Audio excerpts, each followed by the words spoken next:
Hello, my name is Ebony Reed, and I am the speech language pathologist that will be completing your speaking valve assessment today. I understand that trying something new can feel overwhelming, and it is completely normal to have questions. My goal is to explain what a speaking valve is and what we'll be doing today during our assessment and what you can expect.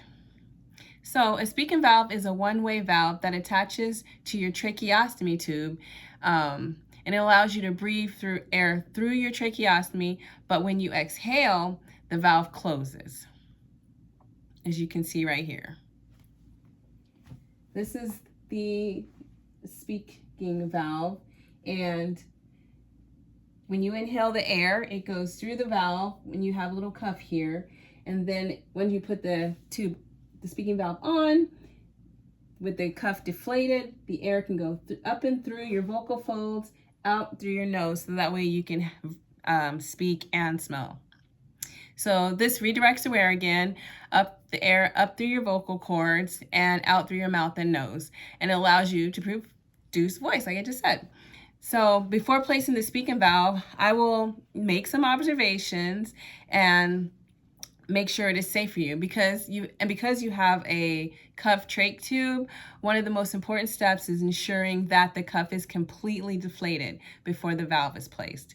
The cuff cannot remain inflated, or else it'll block exhaled air from traveling around the tracheostomy tube and through your upper airway, which makes it unsafe. I'll also evaluate whether there's enough space around your tracheostomy tube for air to move comfortably around, because larger trachea tubes like the ones you have may reduce the amount of air around the tube, which can make the valve the speaking valve more difficult. Of course, if there isn't adequate airflow, then yeah, we'll have to reduce the size, and I'll collaborate with your pulmonologist, your respiratory therapist, and we'll determine whether or not the size is right for you and if the adjustments can be made.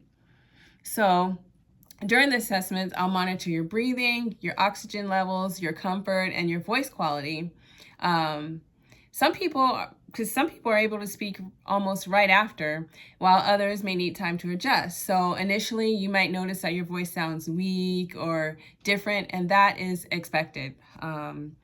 So during this process, we'll move at the pace that feels comfortable for you, and let me know at any time if you feel short of breath, anxious, or just uncomfortable. So the speaking valve provides benefits beyond communication. It improves speech, it helps with swallowing and manage your secretions or saliva, and it helps with the smell and taste, because now you have air flowing through your vocal folds and through your nose past your nasal cavity, which helps you smell. And it can restore breathing to more normal. And it may improve coughing and choking risks and just overall improvements. So there are several factors that may affect how successful you are with your speaking valve. This includes whether the cuff is fully deflated, the size of your tube, and whether your airway is open, and how well you manage your secretions, and if you have any respiratory issues. So all those things we need to assess.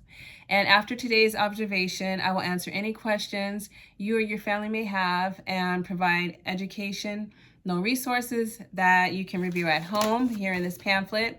I do recommend the Passy Muir Patient Care Education materials on their website, which is in here. And they have videos, handouts along with frequently asked questions. So our goal is to help you communicate as safely and effectively as possible while supporting your breathing, your swallowing, and your overall recovery.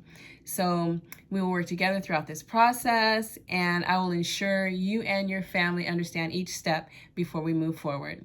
So thank you, and I'm happy to answer any questions you have before we begin.